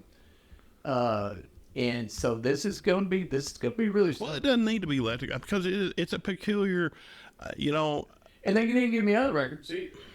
I thought it's peculiar from the day I read it. Well, and so when I asked for the video, they said they don't exist. I said, okay, me being me, first they didn't give them to me, so I give them the benefit of the doubt. I go back, I said, hey, you didn't give me the videos. Can you give me the videos? Instead of just jumping over me, right? Mm-hmm. I believe in going back and conversing on for you. So if you don't give me something and I don't exist, I go back and I thought, okay, maybe people are human. Maybe there's an oversight. I do this all over the state. So I don't just immediately jump. Yeah. I go back. I said, hey, give them benefit of the doubt. Right. Yeah, here's the record. And so then I went back and then they doubled down on it. They come back and said, no. So then I said, okay, me being me, I said, okay, I'll dig a little further. We'll just force this issue. I said, hey, here's what I need. I need the model number, and the identification number and the specification for each device used to record each interview. They come back and say, well, we don't have those records. What do you mean you don't have those records? You have the device that you record them with, but you don't have a record of what make and model is. All you got to do is look at the camera, right? And you have a record of that. They said, then they came back and said, well, we don't know, we don't have those records because CIA says they don't know which camera they use for each interview. Well, yeah, you do. Every interview room has a camera. You better know. You better know. So it's that camera. You better know. Now, how absurd is that? Is this a common practice? You don't know. Yeah, I mean, so how absurd is that? He's new.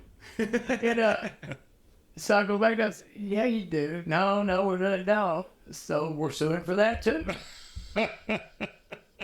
Because then I go, okay. I said, If you don't, you should. well, yeah, and because it defies logic. Because I said, give it, and also as far as I said, give me the original file created by the device that you used to record the interview for each interview. Give me the original file that device created. They're hating you. I kind of know what I'm talking about. All right. So I said that, okay. And they go, well, that's what we gave you. No, you didn't. No, you did. I mean, you're a guy on this stuff. You know exactly what I'm doing. No, look, pardon my French. I'm a dumbass and I know this. Okay?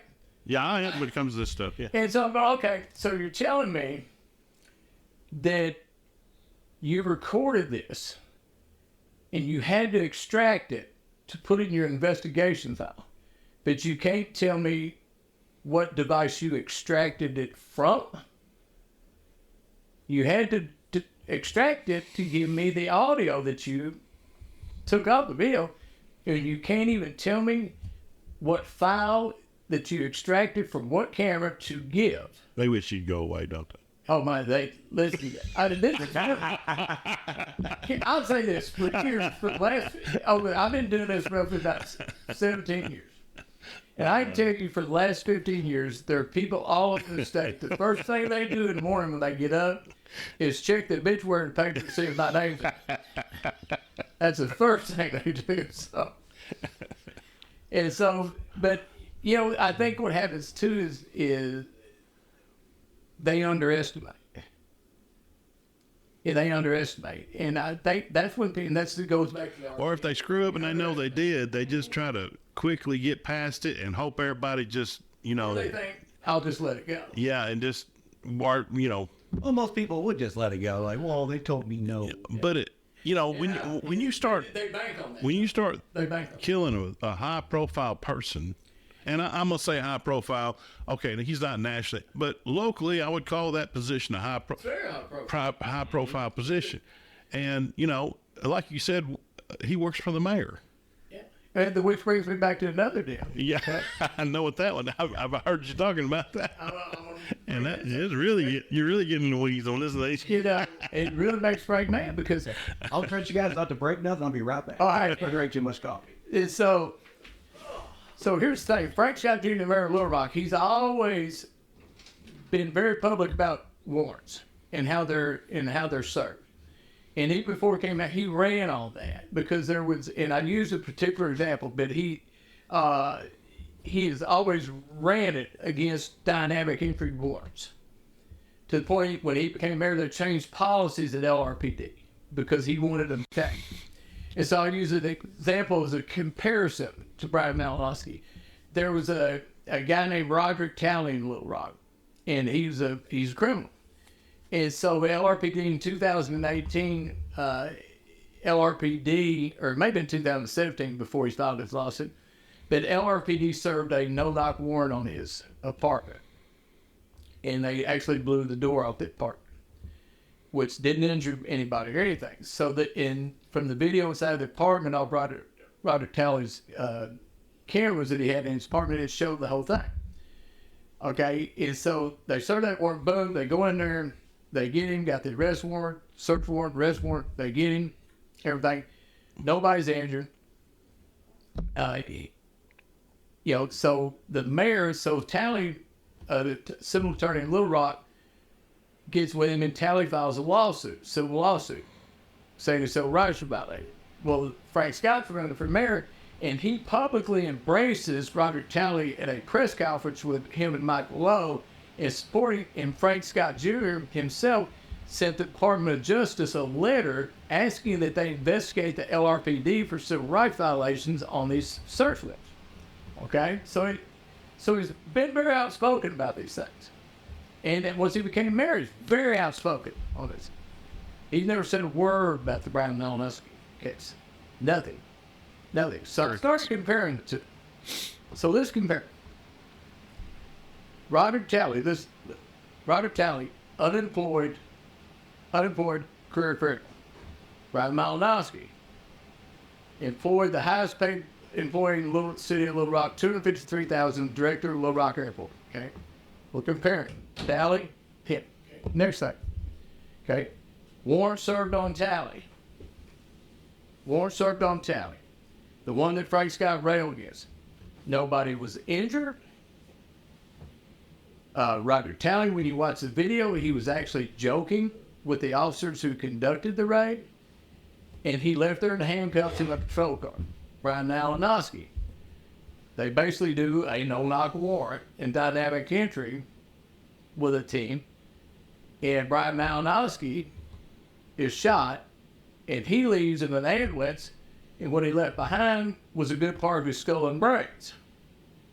Those side by side. So when you look at all that, now let's look at the history.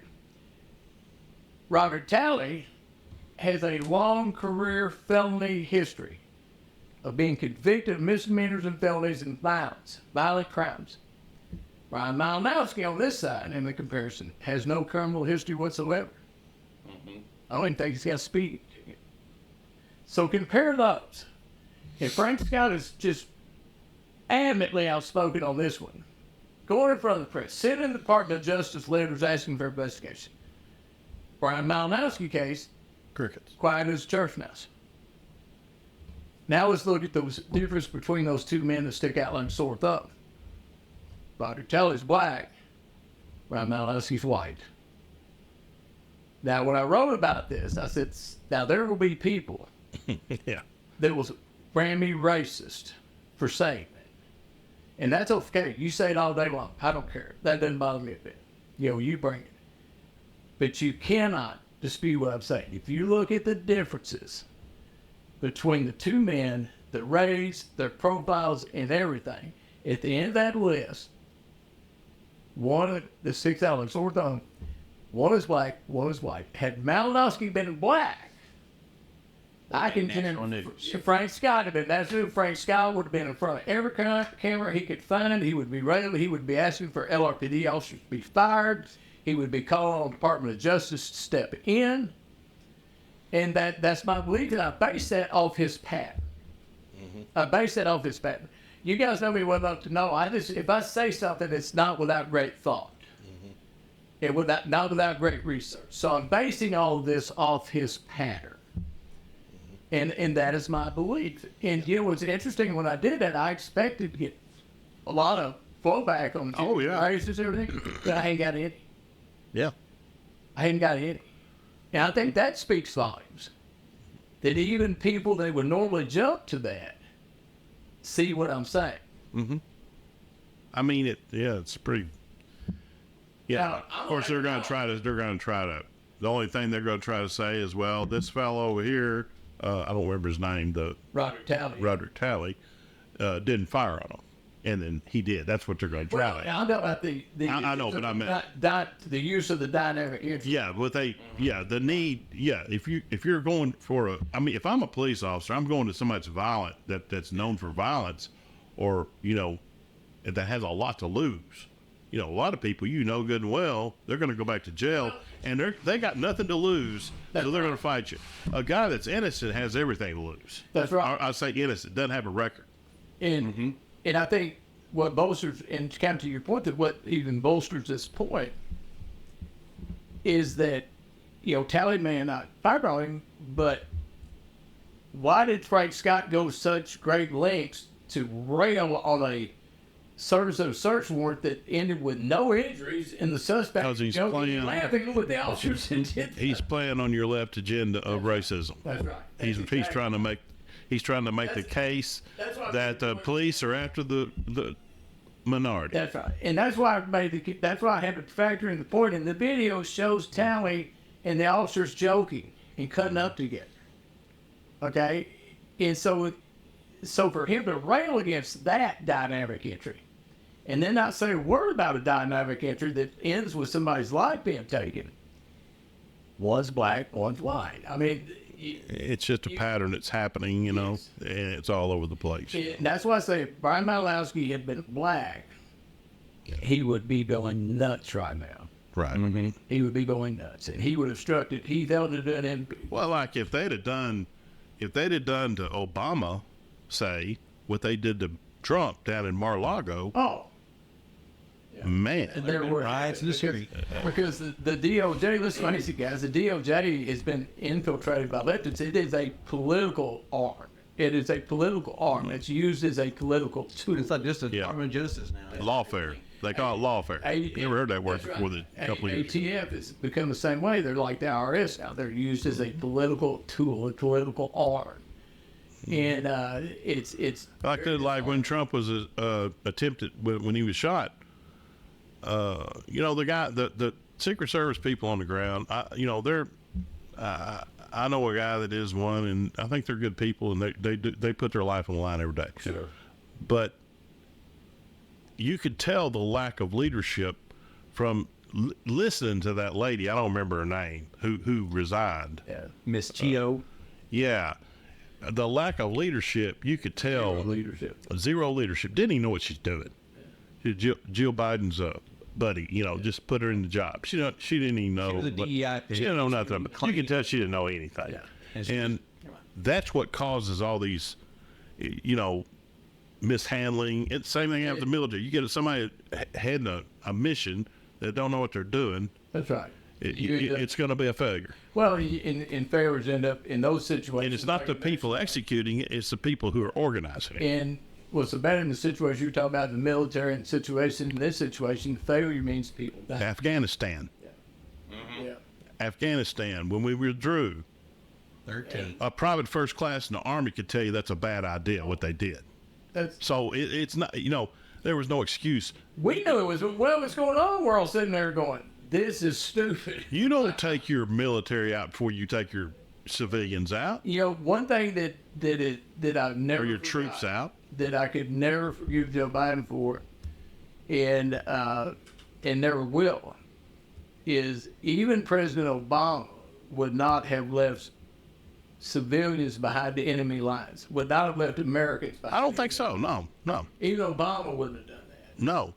He literally, it's not just about the 13 Marines that were killed. It's not just about the, It's not just about the community. I think as far as dementia problem, to be honest. Oh my God, he left Americans behind enemy lines, Yeah. and he knowingly did. And if you think you're going to go back, That will never get out of my and you didn't leave they should have left Bagram alone. They should have left an outlet. He just wanted to prove a point that he was getting everybody out of there, whatever cost that might be. But I even heard I don't know this, but that his generals even told him this is a bad idea, but he was adamant to do it. Yeah. But he didn't know, he didn't care. He just didn't care. He threw Americans to the wolves. When you leave Americans, not just soldiers, but American civilians behind enemy lines, and And they don't even talk about the ones that got killed afterwards, That's right. that are dead over there right now. And you knowingly, you knew you were doing it. You made a decision to do it. Because if you don't think they took care of those people There left, were a lot of American if they don't think they civilians- tortured them and killed them over there, there they're were a lot of badly American mistaken. civilians that were murdered when we left behind enemy lines. We already know. They'll cut your head off with a butter knife. I mean, they And there's no forgiving for that. no. There's no forgiving. No. And that caused the invasion of Ukraine. Actually, it really did. It showed our inadequacy at the time, and it caused a lot of problems. And we still got those problems. Everybody's still running roughshod because they think we're not going to do nothing, which we probably won't. When Joe Biden did that, right after it happened, I said it. I said it publicly, and I know I'll admit it. It's a sin. I'm not a perfect man, so I commit sin. But I thought I said, Joe Biden can go to hell, and I said, preferably sooner than later. Yeah, I mean, And maybe that's probably a sin for me to say that. But that's what I learned. Well, I'm going. I got no problem with evil being dead. He was in Afghanistan. I wasn't in Afghanistan myself. He was in Afghanistan. My son was in Afghanistan. His brother was in Afghanistan. It's a spit in the face to everyone who served there, who risked their life there. He doesn't have. Yeah, because my job over there was to train the Afghan National Army how to do their job so that they could support their military. Right. And he just goes and abandons them. That's right. I mean, And those people we did need to when get. we left. It was time to get out. People that we had trained, Right. they all got killed. I promise you, they got killed. Yeah, and we left all the equipment. It was time to go. They just had a parade over there Yeah, with our equipment. with our equipment. Yeah. Our military hardware. They're using it against Israel right now, probably. But it was time to go, but not like that. Well, Not we could like have left a smaller force in there. Absolutely. We could have left at least Trump even came out and said we could have left at least 1,000 people there to run not military. You got to phase out. Supply operations to supply their military. They could have maintained. We abruptly left. You can't abruptly leave. They didn't do it in Vietnam. It's a gradual withdrawal. Yeah. And you got to cover your ass as you're doing it. Cover your people as you're doing it. You don't do it haphazard, You don't run away when people got bullets flying behind you, No, you don't. And he did. Like I say, I'll say it again. I know it's the same guy. Forgive me, but nobody can go to hell, and sooner than later is okay with me. Well, I'm gonna change subject. Before we're done, we're gonna talk real briefly about. I want Kevin to read this resolution, and I know on to the talk about military inadequacy. Now we're going to talk about this. state. Well, yeah, we don't have a lot of time left. State Guard. Me and Kevin are for it. I've been talking to some legislators about trying to get it back. It's already there, but our idea. You take the helm on this. Well, yeah, we're all talking about getting back into getting the state guard back. So it's getting rough out there. World War III is about to kick off, and we all know about what happened last time when they needed the state guard. They were kicking it down the road so long, and the American Legion, I got it right this time, they were calling for, the Arkansas governor to reactivate the state guard. We've had it since the 1800s, and we don't have one right now. We're getting ready to go to war with everyone. And they said, no. They kept kicking it down the road. Then Pearl Harbor happened, and then they were just scrambling around to get the state guard. Which was an invasion. Yeah. Right. Yeah.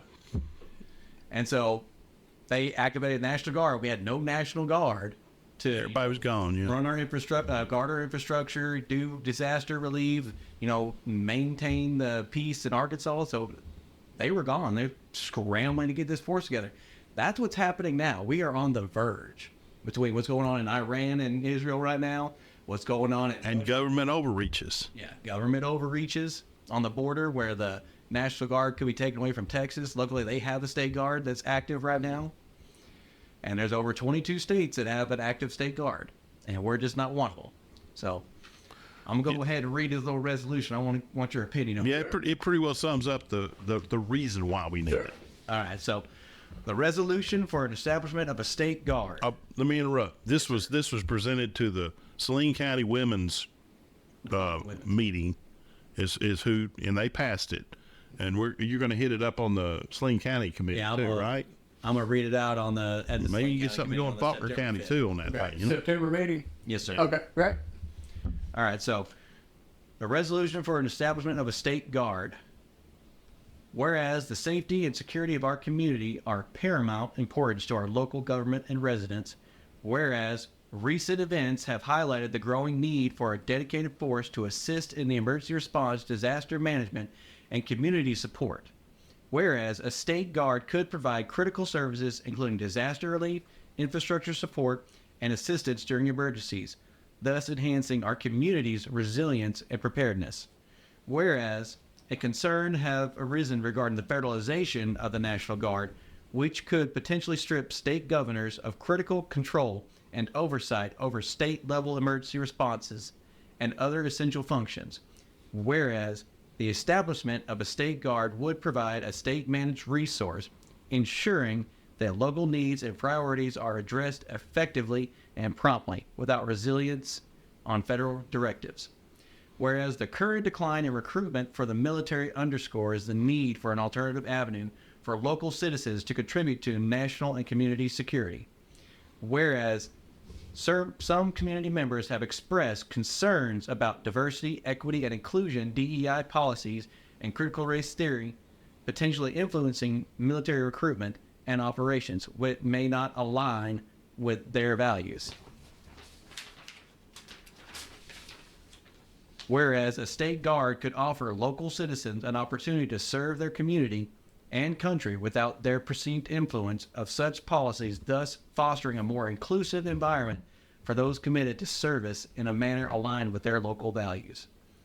Whereas the legal framework for activating the Arkansas State Guard already exists under Arkansas Constitution, which was initially authorized by the Act of 85 in 1929 of the Arkansas General Assembly, permitting the governor to call on the Guard into service when 75% of the Arkansas National Guard was federally deployed.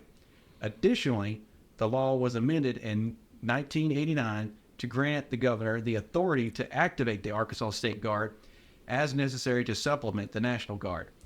Therefore be it resolved, the Saline County Republican women advocate for the reactivation of the Arkansas State Guard, as well as the Saline County Republicans Committee, to serve our community and region, ensuring effective local control and responsiveness in emergency management while addressing concerns about federal encroachment and DEI policies. Resolved, the Saline County Republican Women and Saline County Committee urge state and local government officials to collaborate on developing a comprehensive plan for reactivation and deployment of the Arkansas State Guard, including considerations for funding, training, operational structure, and policies that align with community values. And be resolved that the Saline County Republican Women and Saline County Republican Committee commit to supporting and promoting this initiative with the community to provide local citizens with a meaningful opportunities to serve and contribute to the safety and well-being of our community. He did pretty good on that, right? I think he did a really good job of drafting the resolution. And that covers it pretty well. Yeah, I think it's a well-written resolution. I think it has meat and substance, and I'm glad that the women's group passed it. I think you'll have no problem getting it. What we need is get some legislatures later. That's going to be an issue. A resolution. And even get the governor, if we can get everybody on board, because DeSantis, the Florida State Guard, was reactivated 2 years ago in 2022 by DeSantis because of the border pressure of their immigration, the hurricanes, because they can do other things. They can be useful in, if we had an earthquake or if we have tornado damages, things like that. We don't have hurricane damage, but places like that. And sure, floods, yeah. But Straight line winds. sure. And then, I don't know if people know it, but during these last 10 years, the National Guard of Arkansas has been on a pretty strained on the war on terrorism. They've been constantly going. That's right. And then what kind of rang my bell was the president can always threaten to federalize. He doesn't like what we're doing. They say that they're gonna have force gun control down our throat, because you don't know what's going to happen after this election. If Kamala Harris is elected, there's no telling what they're going to start trying to pull. Well, sure. And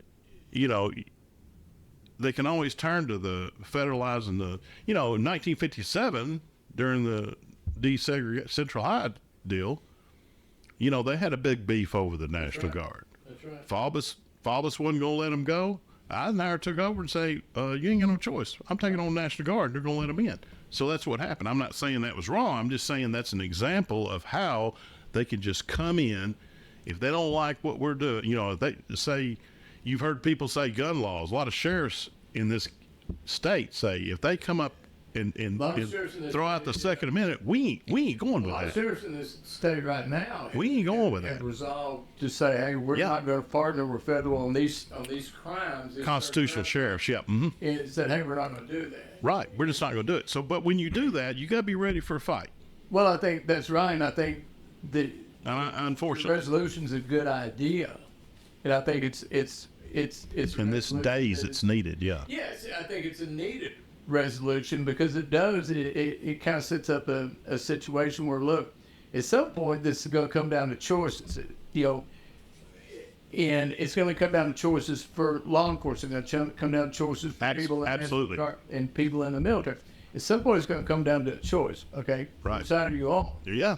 Unfortunately, That's we don't want that, but I see it don't coming. want that. But We need a legitimate avenue for us to form something, because if we That's right. get to the point where we don't have this, Then you're and disorganized. you're highly disorganized, we're going to have militias popping up everywhere. Because the first thing you get from legislators is, why do we need that? Well, we need then you end up with tribes. Yeah. Exactly. That's the issue right there. They're not going to Chaos. share resources. They're not going to want to work together. Here you'll have a militia. And I'm not saying, You'll have a militia. And then you end up with all these groups, and then what you end up with is tribes. And then those tribes start going at each other. Yeah. And this is after this is after your nation as you know it's gone. Yeah. And that's it. And I don't, Then you have people, warlords. I had somebody tell me, well, you're talking negative. Well, no, I'm talking truthful reality. We're in times now that I'm 60, I'm 62. and I'm 60, almost 66. Yeah. I've never seen, I remember the days of the 68 and the civil rights. We're way beyond that now. we don't live in We ain't ever lived in this time. We don't live at Disneyland, and this No. is not really not a chocolate factory. No, This is reality. it ain't been this bad since 1860. We don't have marshmallow clouds. Okay. No, I mean, because I don't see either way the election comes out. Either way it comes out, if Trump's elected and takes office, and I'm gonna say it that way because even if he's elected in November, they're gonna try to find a way to keep him from being inaugurated. they're going to do everything. And if he does take office, say, which I hope he does, You see there's uptick going to in be violence. problems. There'll be a lot of You problems. see an uptick in violence Oh, huge, in liberal cities. huge. They'll go nuts, and they're still going to try to knock him off. Yeah. Okay, and if he's elected and they don't let him take office, as in don't certify him, you got a huge problem then. Well, then you got a war. Yeah. And if Kamala becomes president, you got a problem. I'm sorry. I'm sorry. I really don't see it coming. I don't really think that conservative nations are going to do it. They're just going to separate. I hope That's we my don't. opinion. That's my opinion. But I hope we don't see it come to that. No, I do too. But I think anybody's naive if they don't contend or entertain possible. that possibility could happen. And you can't wait till it happens. You can't wait till it happens. No. That's why we need to get. That's why we're kind of on it now. And that's the whole point of Yeah. the resolution is to be prepared. Now I I talked. agree with it. In the comeback to it is okay. If somebody disagrees with it, okay, that's your right, but just tell me why. What's the negative of doing this? The only thing that can, money, it's already in. They don't have to. It's already in the Constitution. It's not like and it's 22 other states. It's not like a big new idea. I mean, it's just people haven't thought about it. The whole money argument. That's to me. That's you look and say, okay, now you're using it as an excuse. Yeah. If the money's there, we have a surplus. Right, and we were talking about that. Money, Yeah. And if we could start funding all these other programs that we're funding, don't tell me you don't have the money to fund this one. You just gave teachers a massive raise and have a minimum salary of teachers at the highest country of $50,000 a year, and we have this $1 billion to $2 billion surplus. Don't tell me we don't have the damn money, Yeah. right? Don't tell me that because So- we do. That's a false argument. So we're putting you on board with this thing with us. Yeah, I'm on board. But I'm just trying to talk to some legislators. You got to get the government to do it. Legislation, it's the governor and the legislature. Right. And what you're up against is hard battle because we have the super majority in the House and the Senate, and we can't even pass a damn DEI bill. I know. I mean, There's also something out there I haven't heard of that I heard about today. There's also going to be something come up, and I don't know the name of it, so I don't want to bash up the name of it. But it's where they make it where our National Guard cannot be federalized except for declaration of war. Have you heard of that? I've heard. Yeah, which means that limits Right. their takeover. That's right. Because how often do we declare war? I don't know. War. I'll say it. I have no problem saying it.